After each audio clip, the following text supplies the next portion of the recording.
ఎవడిలో అయినా ప్రేమ లేదు కానీ నేను రక్షింపడ్డాను సంకలు గుద్దుకుంటాను అనుకో, ఏం చెప్పాలి?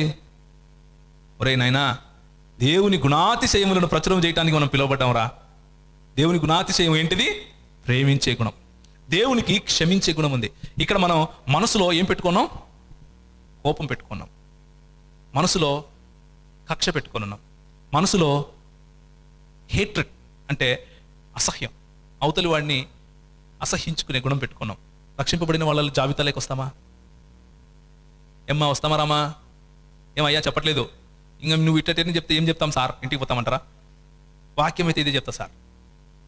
నువ్వు రక్షింపబడినావులే అని అనుకుని మనసులో ఇంకా అదే కుళ్ళు, అదే చీకటి, అదే కంపు పెట్టుకుని ఉంటే ప్రభు అంటాడు, నువ్వు అసలు ఎవడో నాకు తెలియదు అంటాడు. ప్రభువా, నీ నామం పేరిట మేము చర్చి కట్టిలేరా 3 రాష్ట్రాలకు దగ్గర, అసలు నువ్వు ఎవడో నాకు తెలియదు. ప్రభువా, పైన సిలువ పెట్టినాం, స్టార్ కూడా పెట్టినాం, నువ్వు ఎవడో నాకు తెలియదు. ప్రభువా, నా కొడుకు పేరు పెట్టిన ఎడ్వర్డ్ అని, నువ్వెవరో నాకు తెలియదు. ప్రభువా, మా నాయన పేరు ఏలియా, మర్చిపోయినావా? నువ్వెవరో నాకు తెలియదు. అర్థమవుతుందా? మన హృదయంలో చీకటి కంపు పెట్టుకుని మనం ప్రభు దగ్గరికి వచ్చి నేను రక్షింపడ్డాను అంటే సంకలు గుద్దుకుంటే ఏమీ రాదు.